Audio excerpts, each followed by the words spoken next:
It's time for the pinnacle of professional sports, the World Series. And what a Major League Baseball playoff we've had to get to this point. Houston Astros and the Philadelphia Phillies are kicking us off on Friday. But before first pitch is thrown, you need to know about all the players that are going to be involved in this game. So we're going to break it down for you right here on 3 Up, 3 Down. We are going position by position.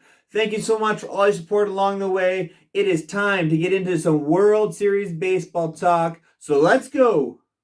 The catcher battle is going to be very interesting. Houston Astros are going to be starting probably Martin Maldonado. Maldonado has actually hit a little bit in this playoffs, which is uncharacteristic for him over the last few playoffs, but his defense is where it's featured. However, his defense hasn't been as high-end as it has been in years past.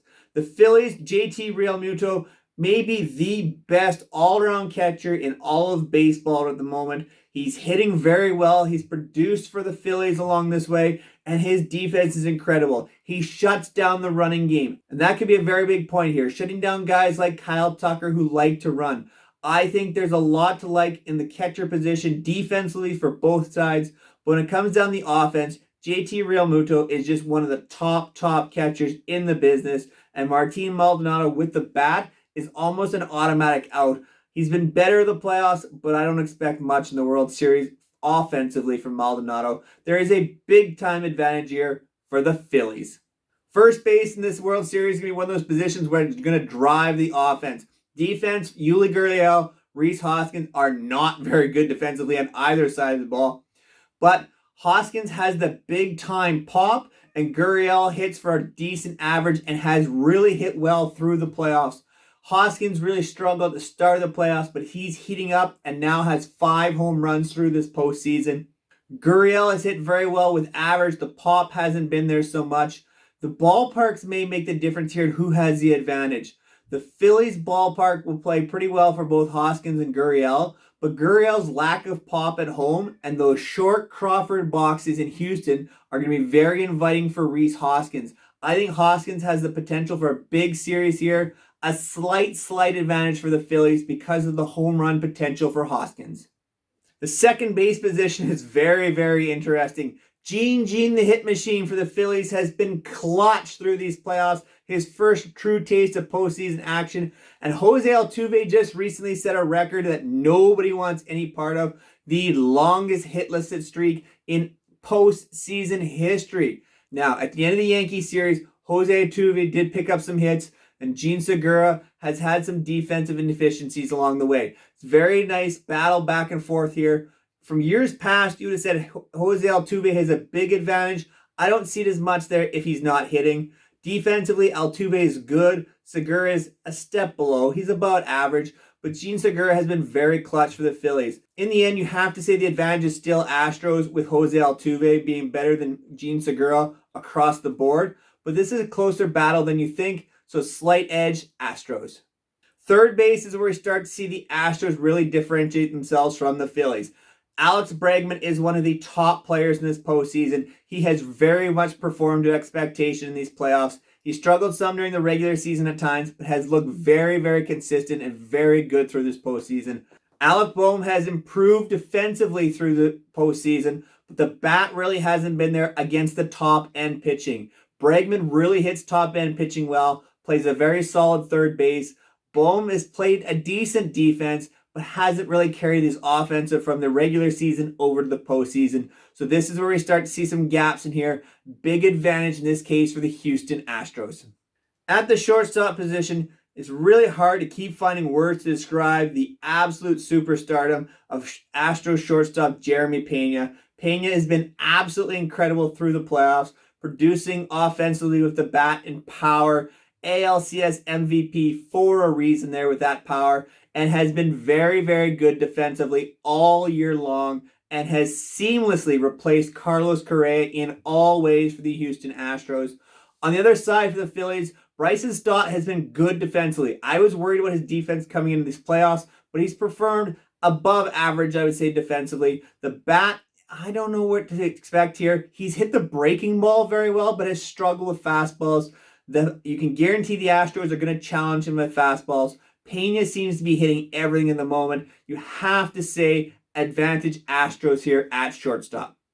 Out in left field, what a unique battle we've gotten out there. Two guys that you do not want playing the field, but you absolutely want at the plate.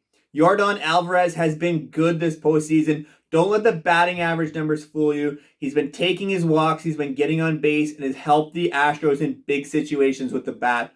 Kyle Schwarber started the playoffs atrociously, big time streak with no hits. But man, is the power starting to click there, especially against the Padres.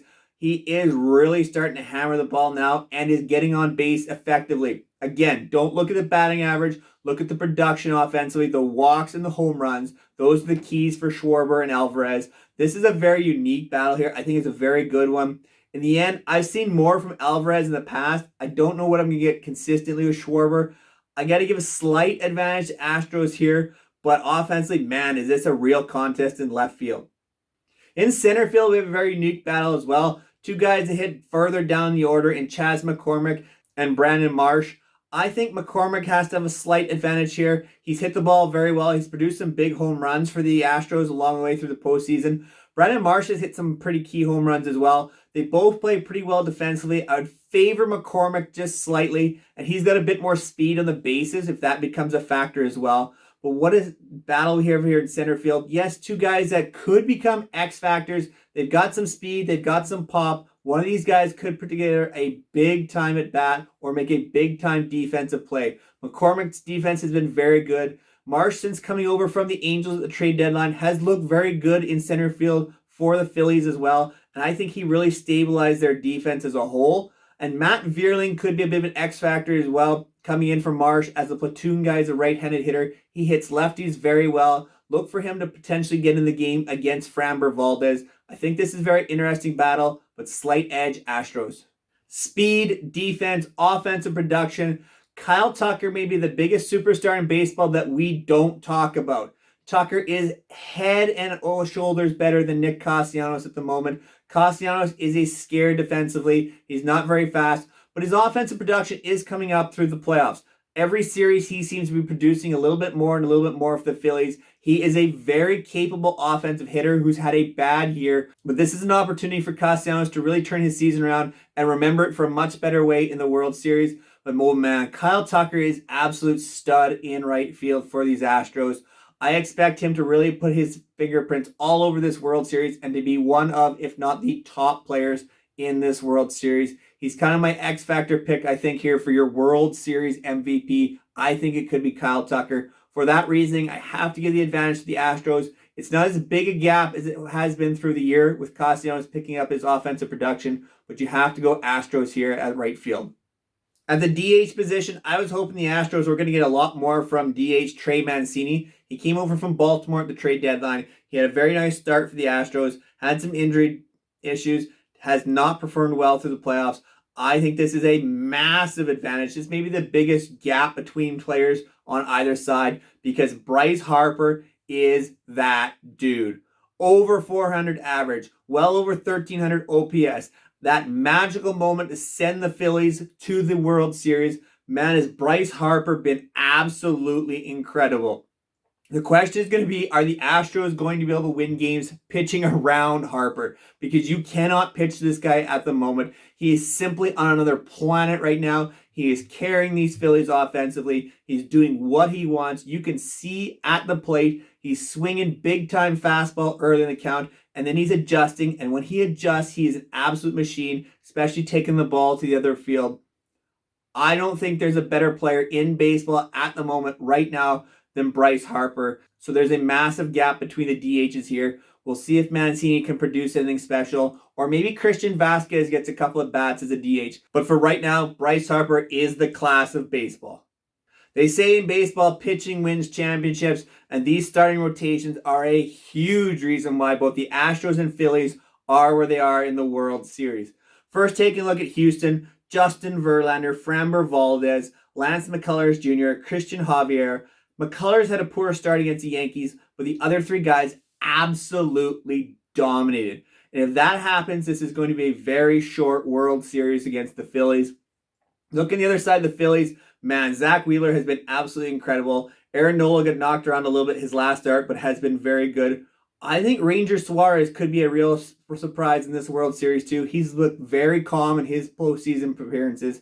And Noah Syndergaard, I think, now fills in as a number 4 starter. Bailey Falter really did not work out in his Game 4 start, so I think the Phillies have to go Syndergaard in this series.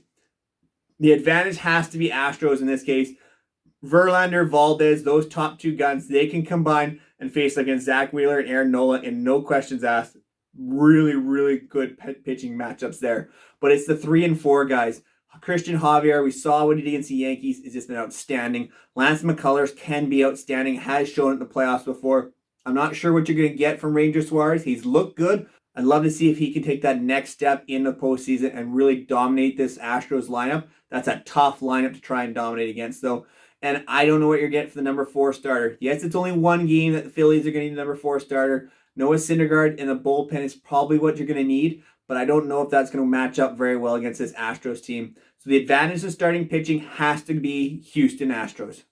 Top end bullpen arms are always crucial in the playoffs, and the Astros and Phillies have really hit on the guys they've brought in for their bullpens.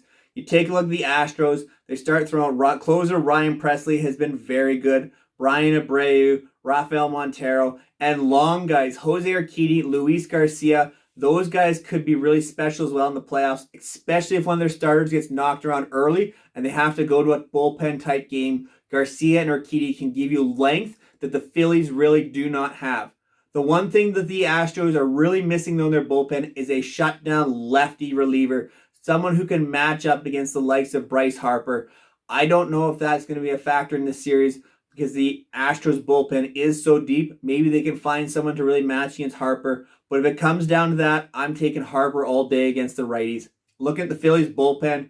They've been very, very good. Sir Anthony Dominguez has been very good when it's not raining. Jose Alvarado has been incredible.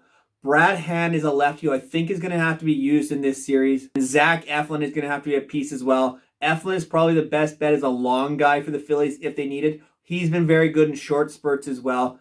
I don't like using Brad Hand as a second lefty, but I think the Phillies are going to have to use him here at some point in time against the likes of Yordan Alvarez and Kyle Tucker.